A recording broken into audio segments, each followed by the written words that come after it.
तरफ से आज कविता श्रृंखला की 25वीं कड़ी में आप सबका स्वागत है।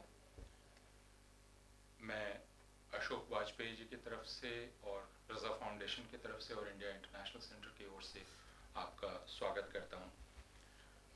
हम अपना कार्यक्रम शुरू करने जा रहे हैं। आपको ये मालूम है कि पिछले कुछ वर्षों से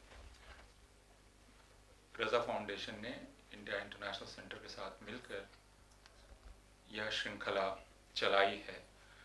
इरादा यह है कि इसमें अलग अलग स्वरों के कवि मित्र साथ आएं और कविता पढ़ें और हम कविता सुनें।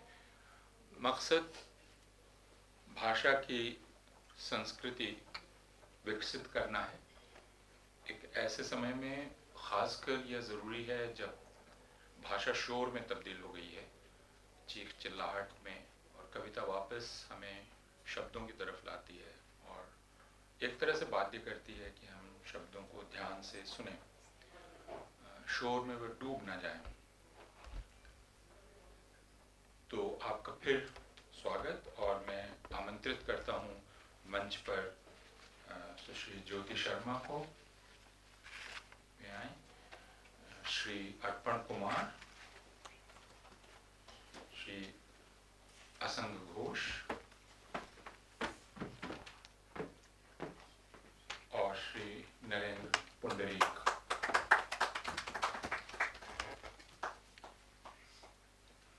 मेरे लिए कार्यक्रम इसलिए बोनस है कि इसमें जो बोनस है वो नरेंद्र पुंडरीक जी से 30 साल बाद की बात होने वाली मुलाकात है। 1992 के बाद आज हम लोग मिल रहे हैं। आप सबका स्वागत है। मैं अनुरोध करता हूं सबसे पहले ज्योति शर्मा जी से कि वे अपनी कविता पढ़ें। ज्योति शर्मा हरिद्वार से आई हैं। हिंदी साहित्य में उन्होंने एमए किया है और इनका एक काव्य संग्रह नेपथ्य की नायिका बोधि प्रकाशन ने प्रकाशित किया है। 41 समकालीन स्त्री स्वरों के साझा काव्य संकलन बारिश के आने से पहले में उनकी कविताएं संकलित हैं। आकाशवाणी में वे अपनी कविताओं और कहानियों का पाठ कर चुकी हैं। अभी हिंदी वेब पत्र का समालोचन पर उनकी कविताएं प्रकाशित हुई हैं और दूसरे पत्र पत्रिकाओं में उनकी कविताएं रचनाएं लगातार प्रकाशित हो रही हैं। ज्योति शर्मा।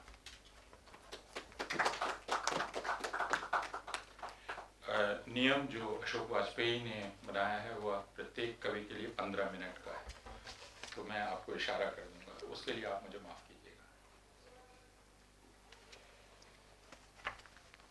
नमस्कार। अपनी पहली कविता शुरू करती हूँ। वैसे आज मेरी थोड़ी तबीयत भी खराब है, अगर मैं कहीं बीच में रुकूं तो मुझे माफ कर दीजिएगा। तो मेरी पहली कविता है। नदी किनारे प्रेमिकाओं ने छुपकर गाए मंगल गीत, जलाए सूत के दिए, स्नान कर सुलझाए उलझे केश, दर्पण में देखकर रंगे अपने धवल केश, सिंदूर से रचाया ललाट, भीगे वस्त्रों से की नदी की वंदना। नदियों ने प्रेमिकाओं को हमेशा आकर्षित किया। जब भी उन्हें प्रेम की तलाश रही, वह ड्योढ़ी लांघकर नदियों के पास उनसे मिलने गईं और नदियों में कहीं लुप्त हो गईं।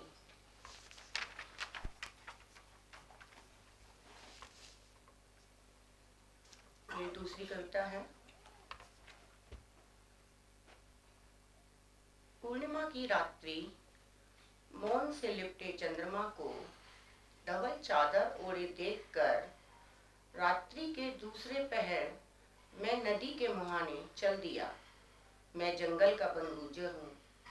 प्रेमिका के आलिंगन के लिए डेरे और नदी के रास्ते के बीच एक भयावह दुर्गम दूरी तय करता हूँ। घने शाल के वृक्षों से घिरे किनारे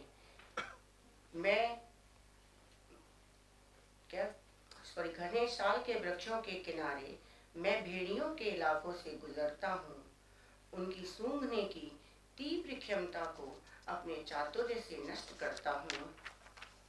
मैं अपनी गंध को छिपाता हूँ, गुलदार के मलमूत्र से लिपटे कंबल को पहनकर निकलता हूँ उस खूनी रास्ते से, अपने प्रेम पाने को गुलदार बनकर। तीसरी कविता है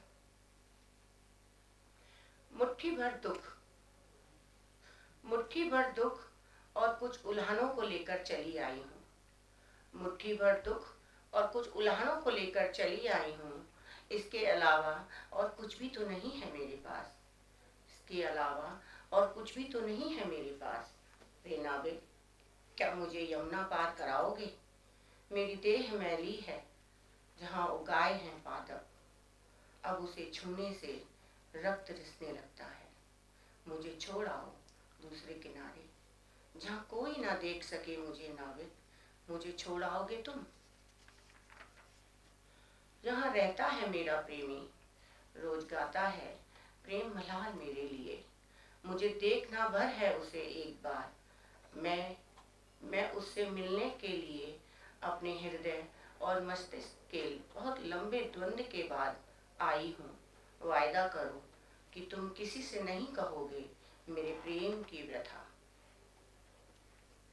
आगे, नक्षत्रों से पूछती हूँ अपनी कुंडली में प्रेम योग। नक्षत्रों से पूछती हूँ अपनी कुंडली में प्रेम योग। हिमालय की तुषार वायु ने मेरे हृदय को बना दिया हिम जैसा कठोर।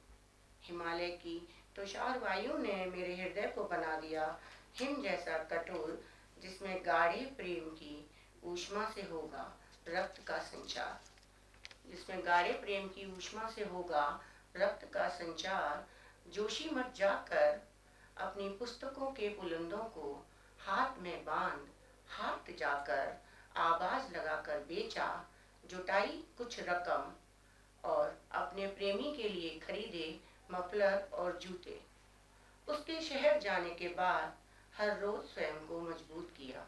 हिमालय की चोटियों पर देवदार के वृक्ष परिभाषित कर रहे हैं मेरे प्रेम गीत। आज धूप से सिमट कर बैठी है थोड़ी सी छांव। सूर्य के ताप और चंद्रमा की शीतलता के मध्यांतर में मैं खड़ी हूँ। कोहरे से ढके बादलों के ऊपर है मेरा घर। सांझ होने पर देवदार की लकड़ी से बने घरों के दरवाजे पर लालटेनें दिखाई देती हैं। लालटेनें कुछ इस तरह चमकती हैं जैसे चांद से रूठकर कुछ तारे हिमालय पर छुप कर बैठे हों। पुरुषों ने तालाब और कुएं बनवाए। पुरुषों ने तालाब और कुएं बनवाए ताकि स्त्रियां नदियों से दूर रहें। पुरुषों ने तालाब और कुएं बनवाए ताकि स्त्रियां नदियों से दूर रहें। नदियों की तरह वेगमय होती हैं स्त्रियां। नदियों की तरह वेगमय होती हैं स्त्रियां। नदियों को रोक पाना असंभव था, इसलिए उन्होंने रोकी स्त्रियां।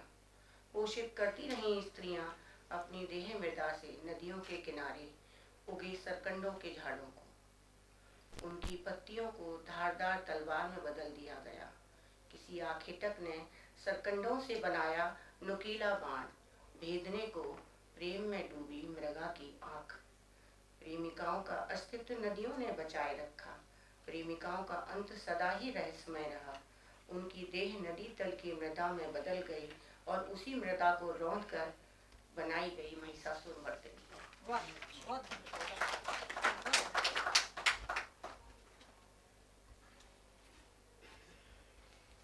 पुरुषों के प्रति प्रेम ने कभी हृदय को स्पर्श नहीं किया।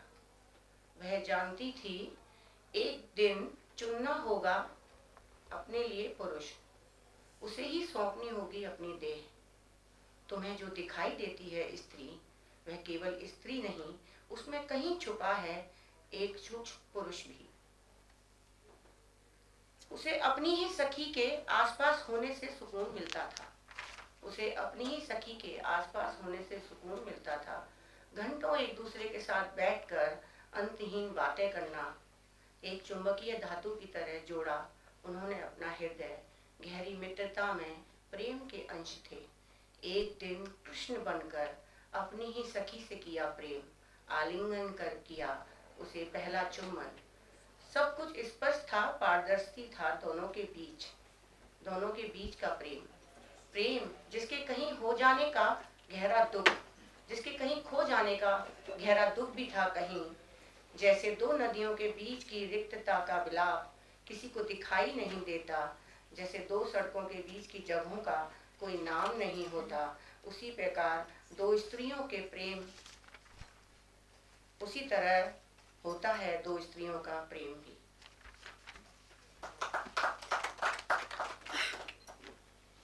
मैं जानती हूँ मेरे पितृ मुझे दर्पण से देखते हैं, मैं जानती हूँ मेरे पितृ मुझे दर्पण से देखते हैं।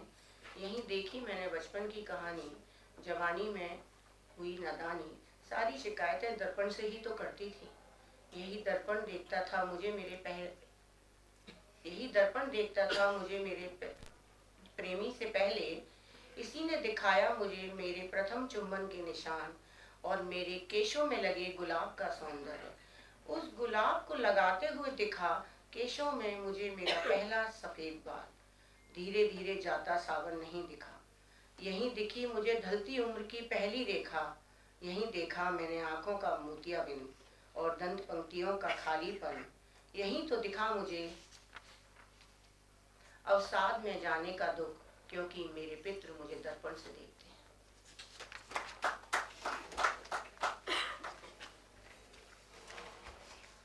एक कविता है महादेवी वर्मा के लिए। महादेवी वर्मा जी, आपसे पहले मैं आपके घरेलू पशुओं से मिलना चाहती हूँ। आपकी कविता से कहीं ज्यादा मैं आपके गद्य संसार की यात्रा करना चाहती हूँ। कविता लेकर क्या करूँगी मैं, नीर भरी दुख की बदली नहीं हो सकती। नहीं मेरे पास कोई रहस्यमय प्रेमी है, एक पति है जो रोटी कमाकर लाता है। कभी कभार जता भी देता है प्रेम, कभी लगा भी देता है डांट, कभी दांत, कभी नाखून तो कभी जूते। महादेवी, मुझे आपकी कविता से ज्यादा आपके मोटे चश्मे की जरूरत है, ताकि देख सकूं दूर तक, देख सकूं देर तक, देख सकूं अपनी बहनों की पीठ पर गुम चोटें। महादेवी, आप मुझे आपकी सहेली सुभद्रा कुमारी चौहान जी की तरह नहीं होना, लक्ष्मीबाई की तरह मर्दानी नहीं होना। मुझे होना है ऐसी औरत जो मार खाकर रोती नहीं, मारने वाले का हाथ पकड़ती है, बेधड़क पकड़ लेती है अपने ही प्रेमी का हाथ उसके मारने से पहले। गुंजाइश है अब पढ़ने की?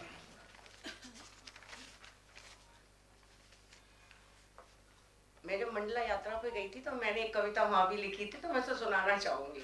मंडला। रोज देखती हूँ मध्य प्रदेश के नक्शे पर, कहाँ है मंडला। यात्रा से रोमांचक है उसके बारे में सोचना।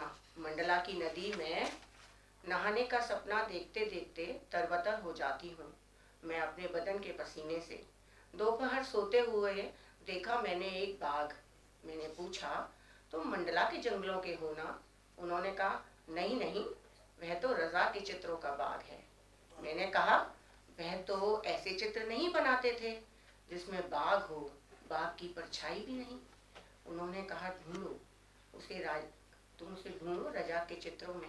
मैंने ठहर कर उस बाघ को ध्यान से देखा। बरसों पहले बिछड़ा हो जैसे कोई मेरा, उसका नाम मंडला है, उसे मंडला ही पुकारो नील माधव।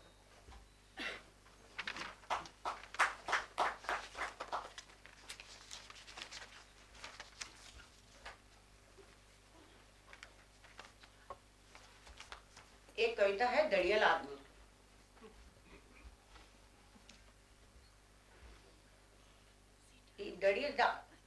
वह दड़ियल आदमी मेरे सामने वाली कुर्सी पर बैठा है। वायरल हुआ है उसे, शायद चक्कर आने का रोग है। डॉक्टर कहते हैं कान का पानी हिल गया है। कितना सुंदर लग रहा है। वायरल होने पर वह शायद आदमी ज्यादा सुंदर हो जाता है, एकदम बच्चे सा हो जाता है। मन करता है उसका सिर रख लूं अपनी गोद में और उसे बताऊं कि सिर्फ मजबूत होना ही मर्द होना नहीं है, नाजुक होना भी मर्द होना है। जिस तरह नाजुक होना ही औरत होना नहीं होता, अवैध होना भी औरत होना होता है। उसके गाल से रगड़ना चाहती हूँ अपने गाल, और लौटना है मुझे उचित वक्त पर भी अपने घर, जहाँ बेटे के लिए बनाने हैं पराठे और दही कबाब। पर इन सब से पहले मैं सहलाना चाहती हूँ उसके गंजे होते सिर को।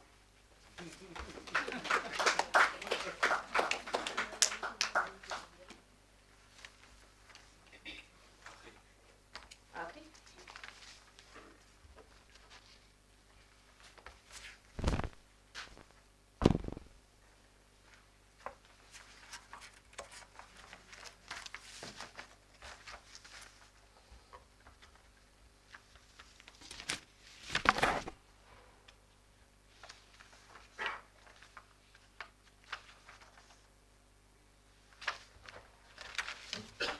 मैं ढूंढूंगी तो मिलेगी भी नहीं। डर।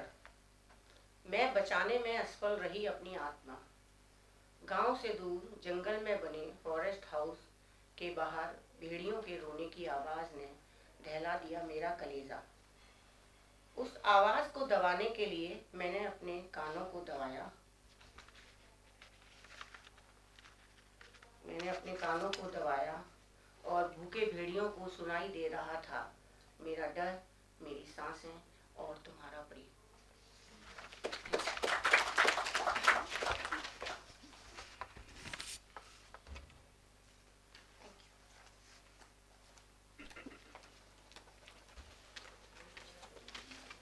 बहुत बहुत धन्यवाद ज्योति शर्मा जी।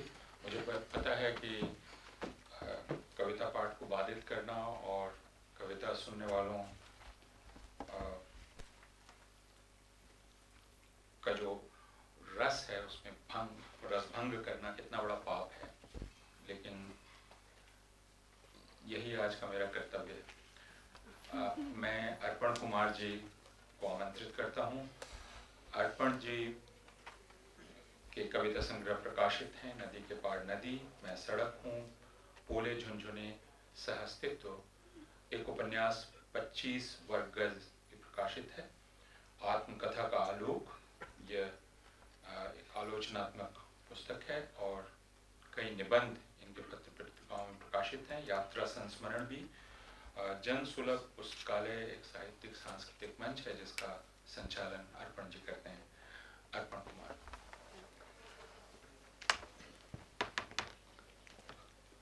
धन्यवाद अमरनाथ जी, सम्मानित मंच और आप सभी सुधी जन। कुछ एक कविताएं, कुछ पुरानी कुछ नई।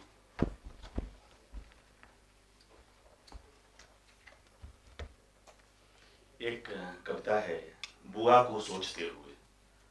बुआ गुजरी थी और पिताजी भी थे। अब बुआ तो खैर नहीं है, पिता भी नहीं। बुआ को सोचते हुए। वह विधवा थी लेकिन उसके पास तेरा परिवार था। वह निसंतान थी लेकिन उसके पास तेरे बच्चे थे। पिता भूलना मत, जिद्दी अपनी उस बहन को, वक्त को झुठलाती जिसकी आत्म दृढ़ता से समय भी सशंकित हुआ। अकाल मृत्यु मिली उसे जब उसका अपना बसा घर उजड़ा। उस अभागी निरंकुश गृहस्थीन को एक घर चाहिए था और उसने तेरा घर चुना। माँ और हम सभी उकता जाते थे जिससे कोक सुनी एक आचारणी की वह स्वार्थ संकीर्णता तुम्हारे हित में होती थी। अपना सब कुछ होम कर भी रास नहीं आई तुम्हें वह। पिता कभी कभी याद कर लेना अवांछित अपनी उस लौह बहन को जो तेरे लिए लड़ी अंत अंत तक निस्वार्थ दुत्कारे जाने के बावजूद।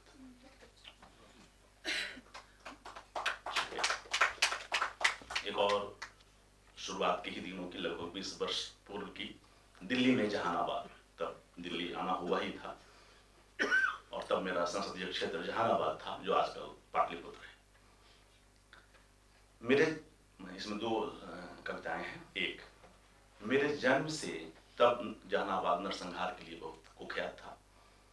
मेरे जन्म से पहले से ही था जहानाबाद। दिल्ली में देखता हूँ टीवी के पर्दे पर, लोग डरते हैं जहानाबाद से। मैं लोगों की पुतलियों से झपकते डर को हाथ बढ़ाकर छूना चाहता हूँ। मैं बताता हूँ मेरा बचपन निरापद गुजरा है अपने गांव में, जहानाबाद संसदीय क्षेत्र में।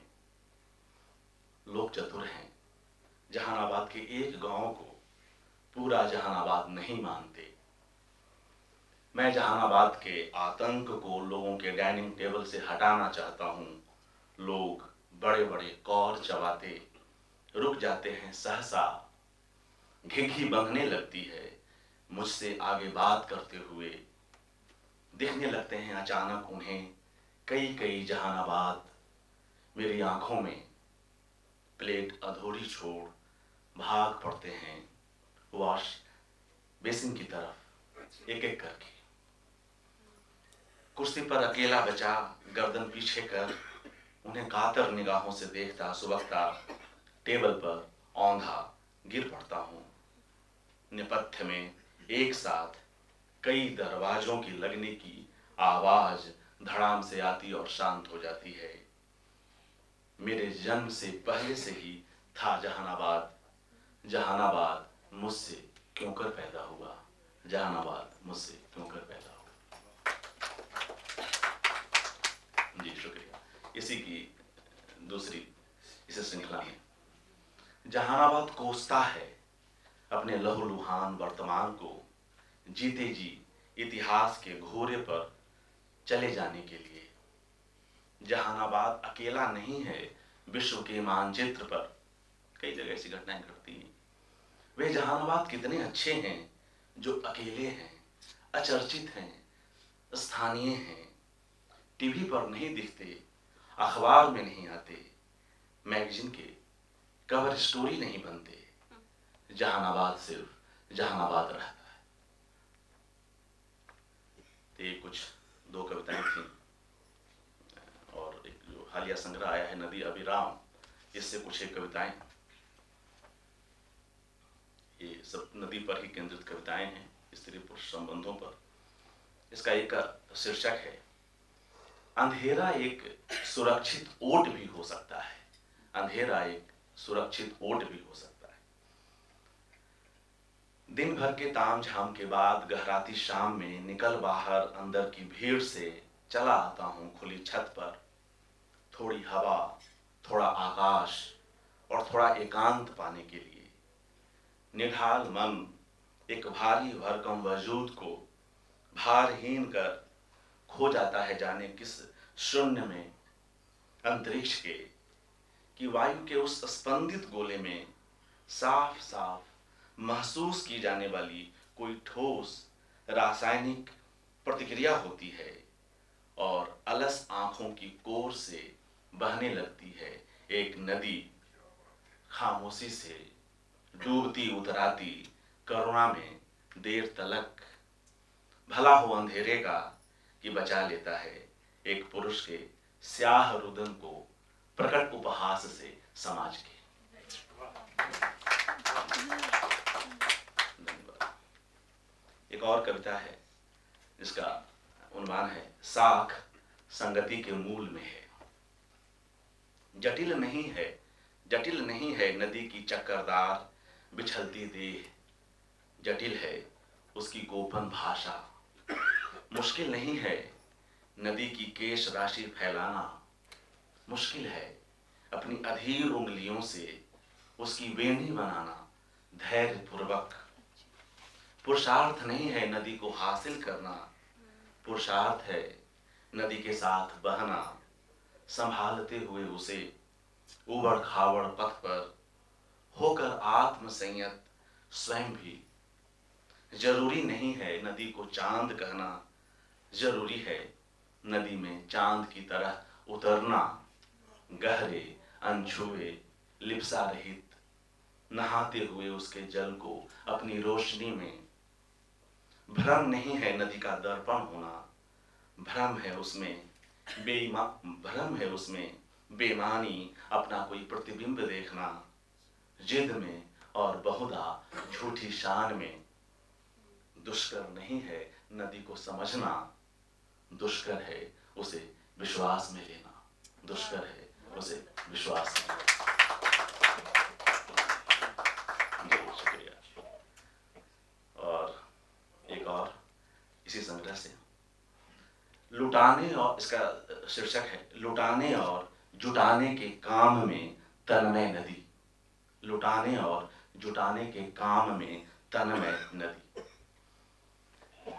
वह हर प्रश्न का उत्तर देती है, वह हर प्रश्न का उत्तर देती है, ठहर कर सोचती नहीं, जवाब तुरंत उसकी जबान पर आ जाता है, जैसे अंतहीन समाधानों के किसी कारखाने की वह मालकिन हो। विपुल जल राशि रहती आई है नदियों के पास, विपुल जल राशि रहती आई है नदियों के पास, मगर एक नदी यह है जिसके पास उत्तरों का संचित कोश है। कैसा भी प्रश्न पूछिए, कोई न कोई उत्तर मिल ही जाता है। जल हो या शब्द, नदी की संचय प्रवृत्ति चौंकाती है, तुष्ट भी करती है। मेरे संचयन में नदियों से जुड़े ऐसे कई अनुभव चित्र हैं, परस्पर विरोधी हो शायद, मगर नदी संचरणशील है और संचयी भी। अपना संचय दोनों हाथों से लुटाती है और उसे लुटाने में खुद जो समृद्ध भी होती चलती हो, और उसे लुटाने में खुद जो समृद्ध भी होती चलती हो। जी, और कुछ है समय, 2-3 मिनट कितने हैं जी? तो एक दो कुछ ऐसी कविताएं जो अब तक किसी संग्रह में नहीं है, जो हालिया लिखी हुई हैं। जी,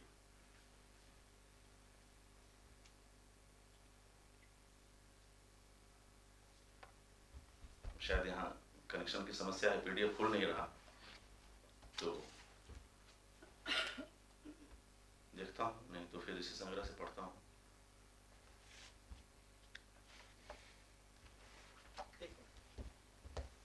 जी खुला हुआ है जी, शुक्रिया।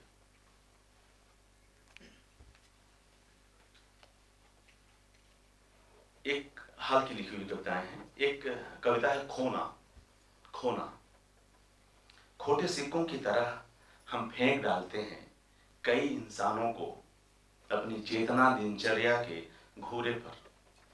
हम खोते हैं लोगों को उनके जिंदा रहते हुए, जब लहलहाती नहीं संवाद की हरितिमा, वे मर जाते हैं एक दिन। उनसे बातचीत के रस अब किसी कलश से कभी नहीं छलकने वाले, अब नहीं खिलने वाले। उनके कहकहों के पुष्प बाग में कहां बचती है कोई गुंजाइश, जर्द पत्तों के लिए बुहार कर एक जगह कोड़े की गाड़ियों में या आग के हवाले कर दिए जाते हैं वे। निष्प्राण रिश्ते की गंध निष्प्राण देह की गंध से ज्यादा असहनीय होती है, मगर हम भूलते जा रहे हैं अपनी घ्राण क्षमता, हम भूलते जा रहे हैं समरसता। पगुराते हुए अपने अपने चतुर्भुजों में हम जानते हैं यह, मगर हम खोते जा रहे हैं किसी खोते की तरह अपने इस जानने को। जी शुक्रिया जी। एक अंतिम कविता, इसका शीर्षक है भयाक्रांत का उभय संकट। सुनिएगा, भयाक्रांत का उभय संकट। कमजोरी के क्षणों में साझे किए उनसे अपने कुछ डर, वे मेरे बेहद निजी डर थे। मुझे क्या मालूम था आपसी तू मैं में वे ही डर पाउडर की तरह मुझ पर छिड़के जाएंगे। समाहित करते हुए मेरे भय अध्यायों को एक मोटी किताब बना दी जाएगी। पुरजोर हवाले दिए जाएंगे जिससे मेरी आत्मा पर उगाए जाएंगे छाले ही छाले, मुझ पर किए जाएंगे प्रहार मेरे उन्हीं भय प्रसंगों से। बताकर अपने डरों के बारे में उन्हें मैं कुछ हल्का तो हुआ था, बताकर अपने डरों के बारे में उन्हें मैं कुछ हल्का तो हुआ था। क्या पता था कि बेपर्दा होकर घिरने जा रहा हूं किसी उभय संकट पे, किसी अनबन में वे मुझे अनावृत करेंगे। जिन्हें राजदार बनाया कभी शामिल हुए, वे भी अंततः मुझे कमजोर करने वालों में, मुझे डराने वालों में। शुक्रिया। आप लोग अलग अलग जगहों से आए, धन्यवाद।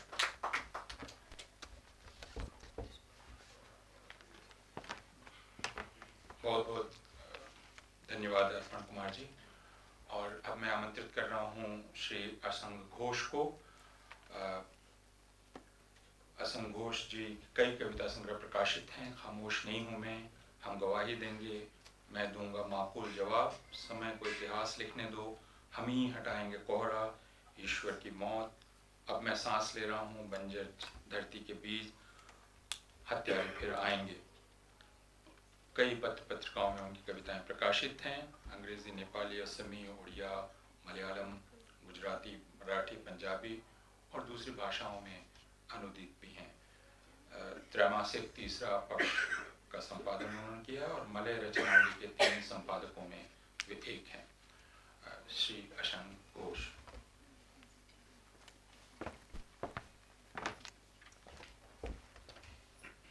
धन्यवाद पूर्वानंद जी। सम्माननीय मंच, सभागार में उपस्थित सभी सुधीजन, सर्वप्रथम रजा फाउंडेशन और IISc को धन्यवाद देना चाहूँगा कि मुझे से हास्य के व्यक्ति को कविता पाठ के लिए आमंत्रित किया है। अपने चयनित कविता संग्रह में से जो कुछ कविताएं पढ़ूंगा, छोटी बड़ी। एक छोटी कविता है, 1995 में आप सबने देखा होगा, सुना होगा, गणेश ने दूध पिया था।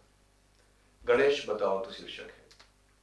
गणेश, तुमने दूध क्या पिया? फांसीवाद ने मेरा दरवाजा खटखटा दिया और घर में घुस आया। बताओ तो अब तुम क्या पीने जा रहे हो?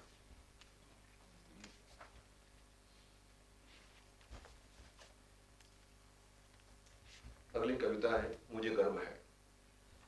मुझे गर्व है अपने हिंदू होने पर, मुझे गर्व है अपनी चातुर्वर्ण व्यवस्था पर, मुझे गर्व है अपने शूद्र होने पर, मुझे गर्व है दलित कहलाने पर, मुझे गर्व है सवर्णों की बेगारी करने पर, मुझे गर्व है अपने साथ छुआछूत का व्यवहार किए जाने पर, मुझे गर्व है अपने ही गांव के सार्वजनिक कुएं से खदेड़े जाने पर, मुझे गर्व है चमरोटी की महिलाओं के साथ मुंह का काला करने वालों पर, मुझे गर्व है जहानाबाद नरसंहार करने वाले तथाकथित अगड़ों पर, मुझे गर्व है कमलापल्ली के रेड्डियों पर जिन्होंने जला दिया 9 दलितों को जिंदा, मुझे गर्व है मुड़ पहाड़ की जागरूक जनता पर जिसने दलितों का हुक्का पानी बंद कर दिया, मुझे गर्व है धर्म के सभी ठेकेदारों पर जो अब भी तोता रटंत लगा रहे हैं, मुझे गर्व है मैं दलित होकर अब भी हिंदू ही हूँ, मुझे गर्व है इतना सब होने पर भी कोई माई का लाल मुझे लानत नहीं भेजता। छोटी सी कविता है, हाँ मैं ही। हाँ अब मेरा सर कटने वाला है, लेकिन मैं जी हुजूरी से इनकार करता हूं।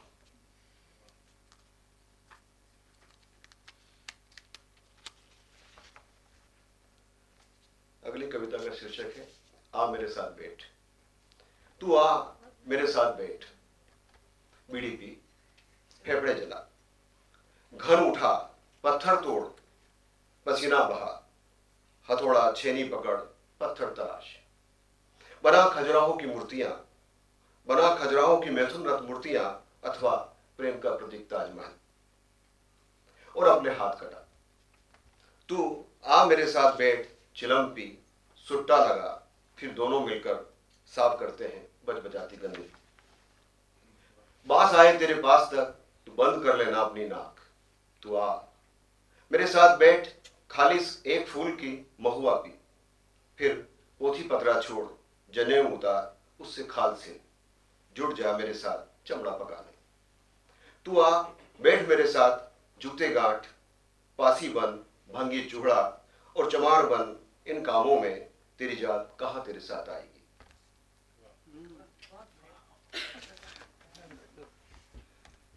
अगली कविता है तुम देखना काल। 3 टुकड़े में इसके सुनाऊंगा। 1, काल तुमसे कोई होड़ नहीं है, जिन्हें थी तुमसे होड़ वे जा चुके अनंत में समाने। 2, काल तुम घूरते रहे मुझे, मेरे पास है ही क्या जिसे तुम उखाड़ लोगे। 3, काल तुम देखते रहे हम पर ढाए हर जुल्म और अत्याचार, फिर भी तुम रुके नहीं हमारा हाल पूछने।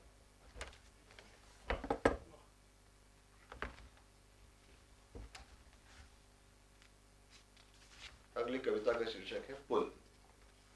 किसी पुल के अचानक गिरने से अकेला पुल नहीं गिरता, तंत्र भी गिर जाता है। कई अनाम बेकसूर लोगों के जीवन को लीलता हुआ ईमानदारी की गहराई थी खाई में।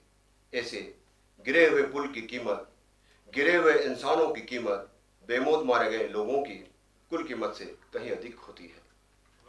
अपनी राह गुजरते हैं लोग इस पुल के जरिए रोज रोज, किसी दिन यह पुल उन्हें हमेशा के लिए गुजार देता है।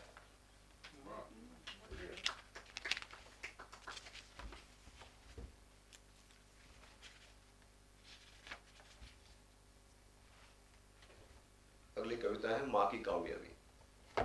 पिछले साल पिता को समय पर मिल गई थी मजूरी घर को पोतने। मां बाजार से खरीद लाई थी थोड़ी सी खड़िया, इस बार तो वह भी नहीं हो पाया। भीषण बरसात में दीवारों पर चढ़ी मिट्टी जगह जगह से बह गई थी। बची खुची जगहों पर जमी थी हरी कचकाई। रद्दे की दीवारें थी, बरसते पानी के आगे सूखला मिली मिट्टी कितना जोर मारती। खबरों से बहता पानी चूता रहा भर बरसात, घर के भीतर, घर के बाहर, दीवारों पर, और बहा ले गया मिट्टी अपने साथ, जिसे कुदाली से खोद कर टोकरी में रख सिर पर उठा लाई थी मां हार से। घर में खंडित खबरों से गिरते बरसाती पानी को फूटी ठीकरों ढीबरों में बटोर हम बाहर फेंक फर्श की मिट्टी को बहने से रोकते थे। बरसात के खुलते ही खबरों से चुआ निकालते थे पिता, किंतु दीवार पर गिरते पानी के साथ बहती मिट्टी को रोकने की वे कोई युक्ति नहीं भिड़ा पाए। बरसात गुजरने के बाद मां का काम इस बार बढ़ गया। वह टोकरी कुदाल उठा लाई और रावण में भरभरिए जा खोद लाई पीली मिट्टी। रात भर उसे पानी में गला, सुबह सूखला मिला, फटी दीवारों पर सांझ ढले तक छापती रही। उंगलियों से मिटाती रही फटी दीवारों की दर्जें। दिन भर की मशक्कत के बाद दूसरे तीसरे दिन छपाई के थोड़ा सूखने पर रूपा रेल के किनारे से खोदे सफेद रेतुले पांडु को रात के समय बाल्टी भर पानी में गलाकर बिन सारे उठ पांडु के मटमेले सफेद पानी में डुबो कर घास की बनी कूंची से दीवारों के सूख जाने पर चौथे दिन अपने हाथों पोता था मां ने। घर को घर बनाने बड़ी कोशिश थी मां की यह, और वह इसमें भी कामयाब रही।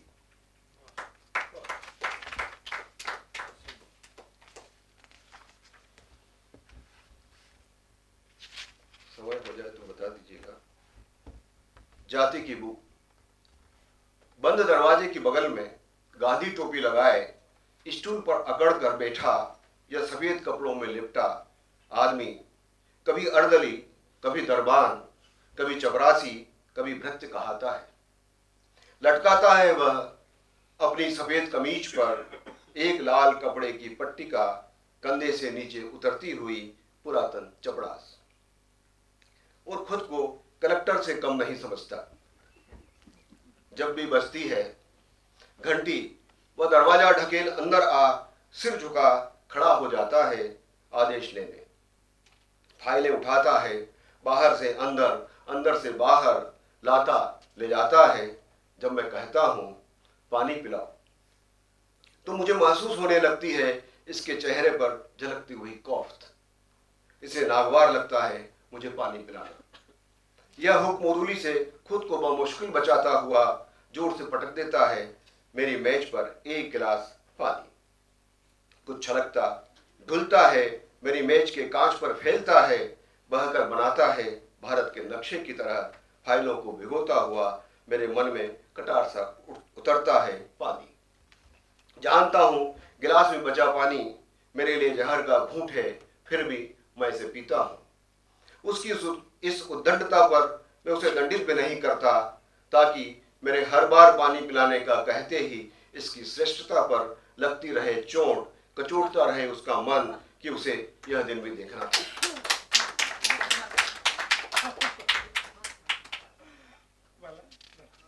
कविता का शीर्षक है मेरा चैन।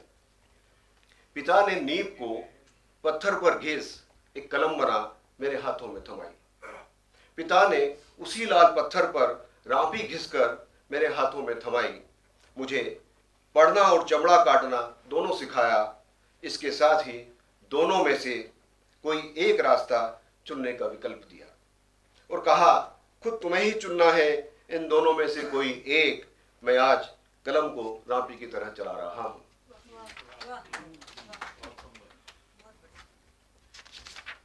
समझ है? फिर मैं दो कविता पढ़ूंगा। एक कविता है कौन सा हिंदू हूं। मुझे बताओ मैं किस प्रकार का हिंदू हूं कि तुम्हारे इस हिंदुत्व में सनातन काल से हर जगह तुम्हारी घृणा का पात्र हूं, जबकि तुमने सारी व्यवस्थाएं अपने हक में गढ़ी है। इन व्यवस्थाओं में मेरा स्थान कहाँ है?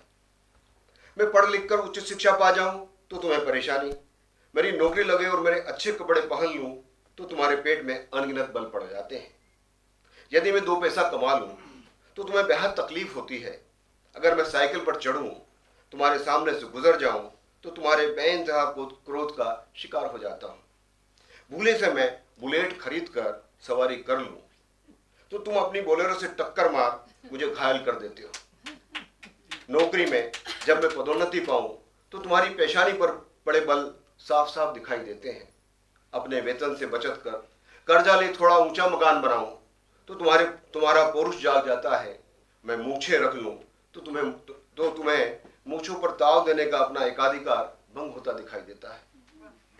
और मेरे इस कृत्य को अपनी शान में बट्टा लगना मानकर अपने गुर्गों के हाथों मेरे सिर पर चौरंगी बनवा, मेरी बाई तरफ की मूछ और दाई तरफ की भौहें छिलवा, ऊपर से तेल मिली कालिक जिस्म पर पोत देते हो। क्यों है तुम्हें मेरे प्रति इतनी चीड़ और बेइंतहा घृणा? क्या तुम यही चाहते हो कि मैं खपरेल वाले घर में रहूं, कि तुम्हारी गुलामी करूं, कि अपना और बच्चों का पेट भरने के लिए तरसूं, कि मुट्ठी भर दानों के लिए निहारूं तुम्हारी ओर, कि तुम्हारी बेगार करने से मना करूं? तो अपनी पीठ, पांव और चूतड़ पर अनगिनत लाठियां खाऊं? तुम्हारे धर्म के लिए विधर्मियों से लड़ मैं अपनी जान जोखिम में डालूं, और यदि इसका विरोध करूं तो तुम्हारे कारकुनों के हाथों मार खाऊं? तुम्हें कौन सा, किस प्रकार का हिंदुत्व हिलोरियां लेता है? यह कौन सा हिंदुत्व है? यह कैसा सनातन धर्म है जो बहुत बड़े हिस्से को सदियों से गुलाम और केवल गुलाम बनाए रखना चाहता है? अंतिम कविता है और वो भी मां पर है। मेरी मां देर रात जब मैं सो जाता, मां के हाथों में आ जाती सुई। रंग बिरंगे धागों के साथ जरूरत के धागे को सुई में पिरो बनाती थी वह काज। कैंची से काटे छिद्र पर उन्हें मिलाते हुए टांकती थी बटन, एक समान दूरी पर, बिना किसी चूक के बुशर्ट ब्लाउज पर। दूसरी पास 2.5 किताब पढ़ी मां ने, कभी गणित नहीं पढ़ी, लेकिन दूरी नापने, कभी किसी कपड़े पर बटन टांकने में वह आज तक फेल नहीं हुई। बहुत बहुत धन्यवाद।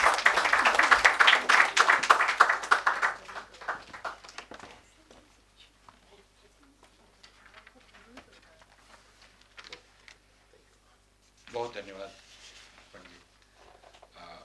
मैं अब आमंत्रित कर रहा हूँ नरेंद्र पुंडरीक जी को।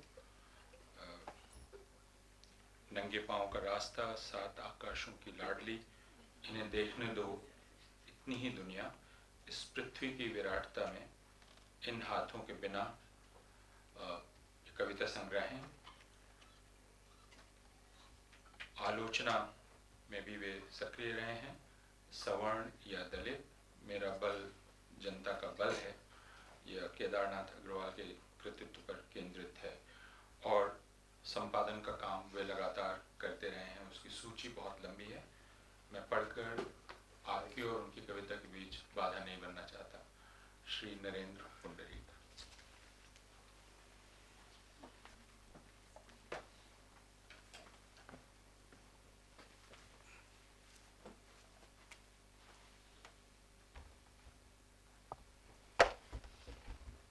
धन्यवाद अपूर्वानंद जी।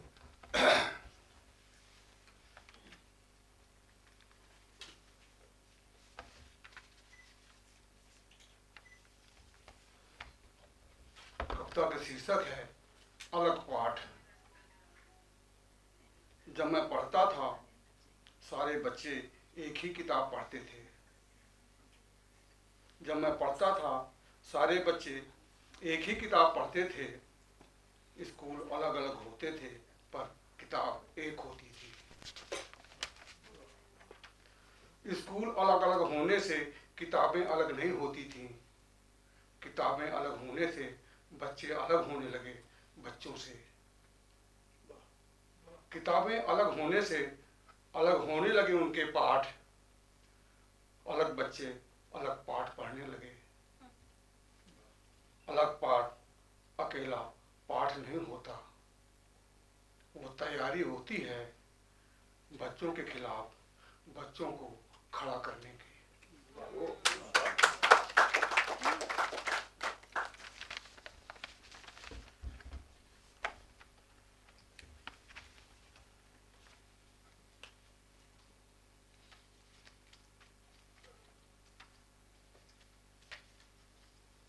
एक माँ पर कविता है। माँ टूटती रही, माँ का टूटना कभी नहीं देखा हमने।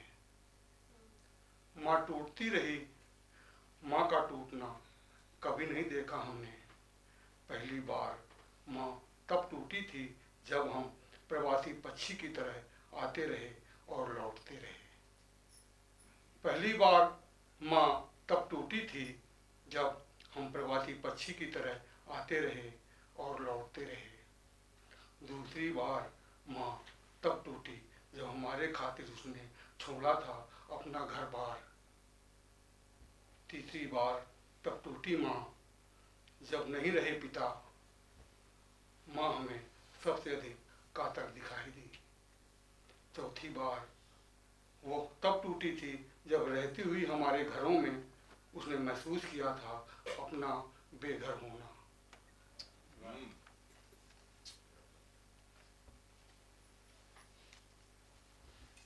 माँ पर ही एक दूसरी कविता है।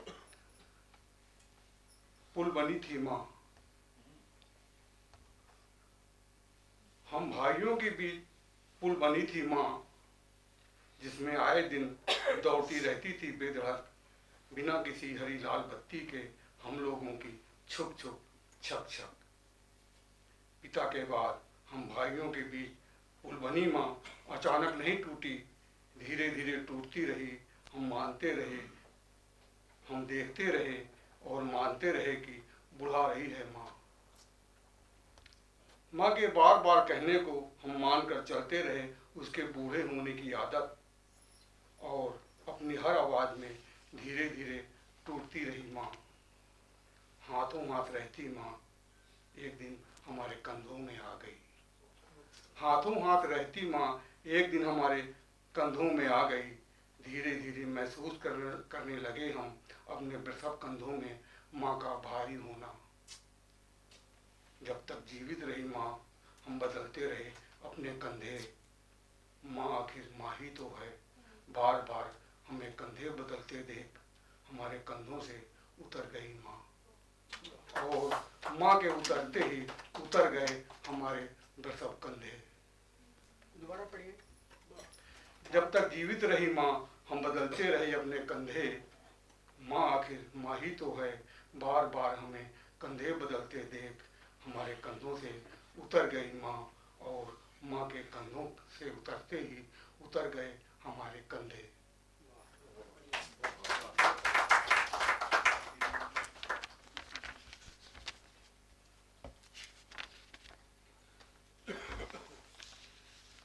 अगली कविता है, किस बूते अपनी धरती में टिकते।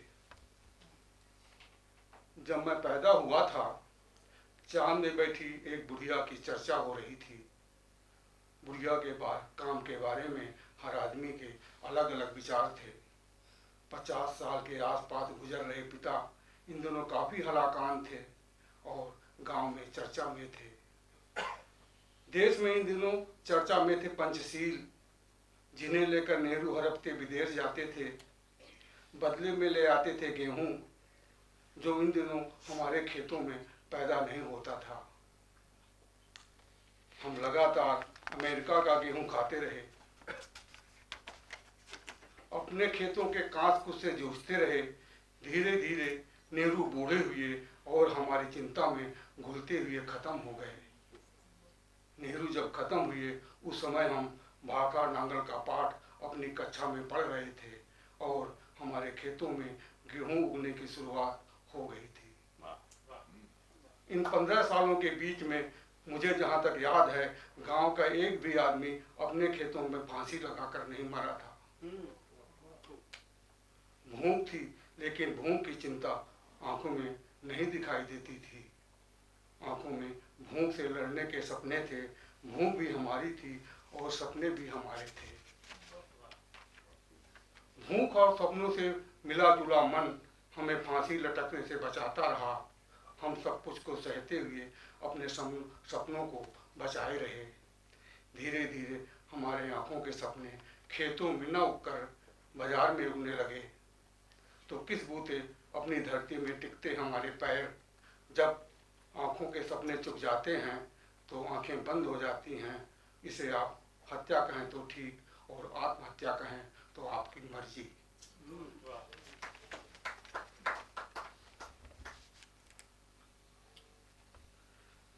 अगली कविता है, मैं लिखने में लगा रहता हूँ, पत्नी आकर धीरे से चाय रख जाती है। मैं पढ़ने में लगा रहता हूँ, पत्नी आती है, स्टूल खिसकाकर धीरे से रख देती है नाश्ते की प्लेट। मेरे नाश्ता खत्म करते करते पत्नी आती है लेकर पानी का गिलास। धीरे से कहती है, खाने में क्या लेंगे। मैं कहता हूँ, जो मन कहे बना लेना, लेकिन थोड़ा सा खाऊंगा। पत्नी बिना कुछ कहे चली जाती है। मैं लिखे को उठाता हूँ, लिखे पन्ने को उठाता हूँ, लिखे को पढ़ता हूँ, पढ़े को लिखता हूँ। मेरे पढ़े लिखे में कहीं नहीं दिखती आती जाती नाश्ता पानी लाती पत्नी।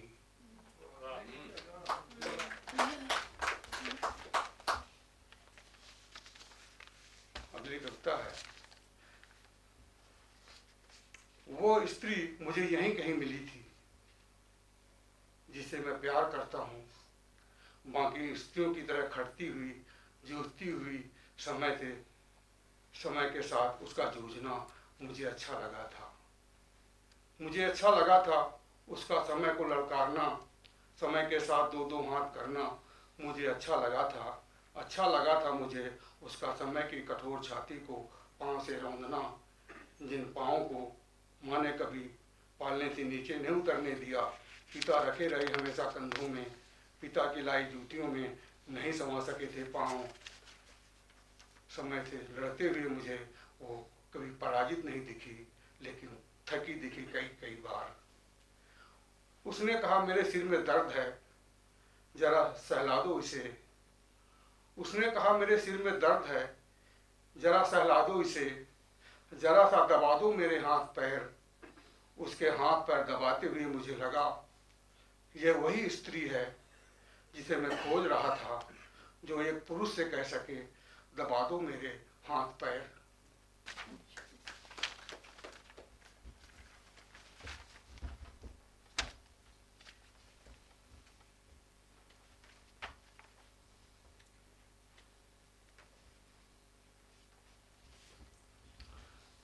अगली कविता है, सब एक ही जैसे थे। सब एक ही जैसे थे, न कोई छोटे लगते थे न बड़े, सबके घर एक ही जैसे थे, कच्चे कपड़े से ढके, बरसात में पानी से बचने के लिए खिसकाते रहते थे सब अपनी चारपाइयाँ। सबके कपड़े लगभग एक ही जैसे थे, थोड़ा सा कुछ के कम फटे कुछ के ज़्यादा, सब पर मैल की परत एक जैसी थी। सब एक दूसरे के घर का सब कुछ जानते थे, सबका रोटी पानी लगभग एक जैसा था। खेल के मैदान में हम उनके आगे ही खेल के मैदान में तो हम उनके आगे ही रहे। मित्रता का बोध होने पर जानबूझकर हम हो जाते थे पीछे, और इसका संज्ञान उन्हें भी रहता था। सो एक दूसरे के कंधे पर हाथ रखकर चलते रहे। स्कूल में आए तो हमें आगे हमें नहीं उन्हें बैठाया गया। स्कूल में आए तो आगे हमें नहीं उन्हें बैठाया गया। तब हमें मालूम हुआ हम और वे अलग थे। इसके बाद हमें यह बोध हुआ हमें यह बोध लगातार कराया जाता रहा, हम छोटे हैं और वे बड़े। उनके बड़े होने की परिभाषा हमें बताई गई, जो हमारे गले से कभी नीचे नहीं उतरी, लेकिन हमें बिना किसी सीढ़ी के आदमी होने के नीचे और नीचे उतारा जाता रहा, और वे चढ़ते रहे बिना किसी सीढ़ी के ऊपर और ऊपर।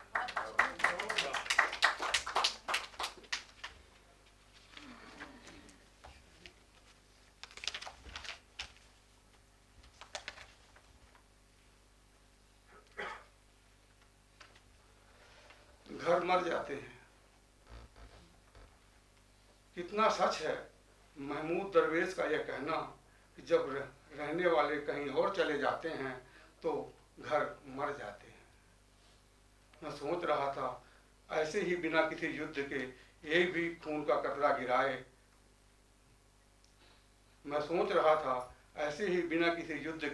एक भी खून का कतरा गिराए हमने छोड़ दिया था मरने के लिए घर को। मुझे लगता है जीवित नहीं बचे हम। उसी दिन से शुरू हो गया था टुकड़ों टुकड़ों में हमारा मरना। न यहाँ बेरूत है, न यहाँ इजराइल, न ताशकंद, न तेहरान, न बगदाद पर चालू है घरों का मरना। बिना टूटे दीवारें उसासें लेती हैं, बंद ताले लगे दरवाज़ों को देख बिल्लियाँ देती हैं बद्दुआएं, कुत्ते नाम को लेकर रोते हैं जब घर मरते हैं। युद्ध से लड़े जूझे घरों में लोग लौट आते हैं। युद्ध से लड़े जूझे घरों में लोग लौट आते हैं, हाथों से पोंछते हुए बंद खुले किवाड़ों के आंसू। जिन घरों को दीवारें मानकर छोड़ दिया जाता है, उन घरों में कभी नहीं लौटते लोग। कितनी भयानक होती है घर की मौत। छूटते हुए घर की गुहार सुन सबसे पहले उनकी दीवारें हंसियाती हैं, जिनसे कभी तनी थी हमारी छाती।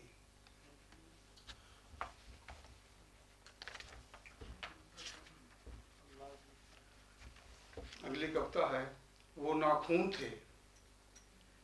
जब वे हमारे साथ पढ़ते थे तब वे हमें अपने नाखून के बराबर छोटे लगते थे।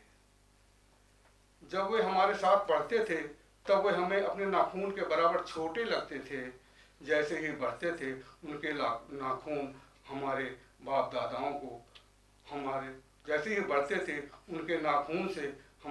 दादाओं को असुविधा होने लगती थी। इस पर वे उन्हें हाथ पैर से नहीं सीधे सीधे सर से काट देते थे। उनके हाथ पैर से नहीं सीधे सीधे उन्हें सर से काट देते थे। यह देखकर हमें अजीब लगता था, क्योंकि वे हमें अपने जैसे ही दिखते थे। पर ऐसा करते हुए हमारे बाप दादाओं को राहत महसूस होती थी। कुछ दिन तक हमारे बाप दादा बेखट के आराम से रह लेते थे। वे नाखून थे, उन्हें बढ़ना ही था और वे बढ़े। जब वे खेल के मैदान में हमारे साथ खेलते थे, हमारे बाप दादा भय की तरह उनके आसपास डोलते रहते थे और वे हार जाते थे। हमारे अकुशल और कमजोर हाथों से बार बार पीटते थे। बार बार पिटते थे, क्योंकि उनका पिटना हमारे बाप दादाओं को अच्छा लगता था। यह वो दिन थे जब वे स्कूल में भूखे रहने पर पेट को हवा से फुलाए रखकर हमारे साथ दिन भर पढ़ते थे। तब उन्हें अपनी भूख को मारने की अनेक कलाएं आती थीं। अक्सर पानी से पेट फुलाकर घर पहुंचते थे। घर कभी हवा से कभी पानी से पेट फुलाकर बढ़ते हुए उन्हें देखकर लगता था कितने बेवकूफ थे, बेशऊर थे हमारे बाप दादा, जो दीप की लौ को अंधेरे की चादर से ढकने में ही गंवा दी थी सारी अक्ल।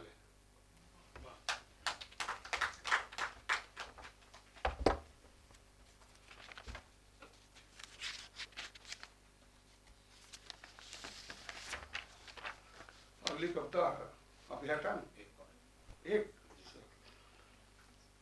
कहाँ फेंकूं पिता के पांव।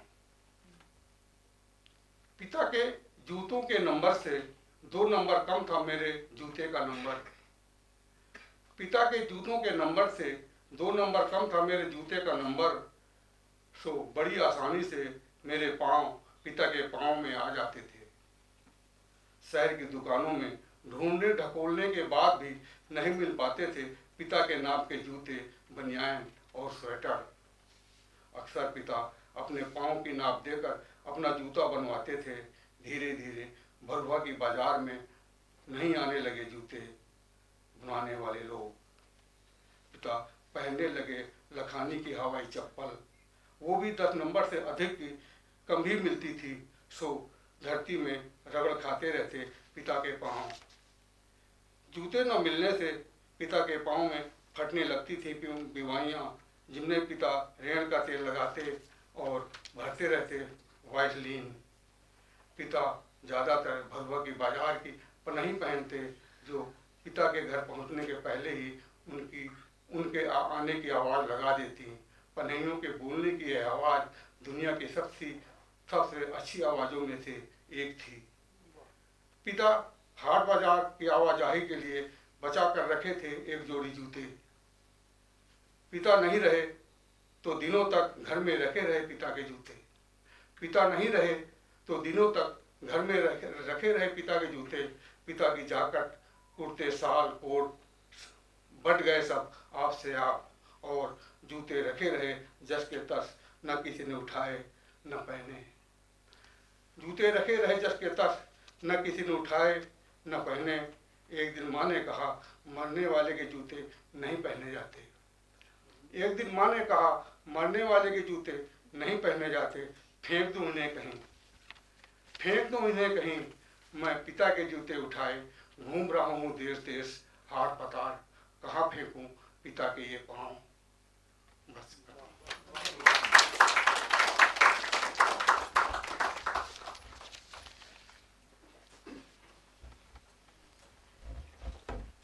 बहुत बहुत शुक्रिया नरेंद्र पुंडरीक जी।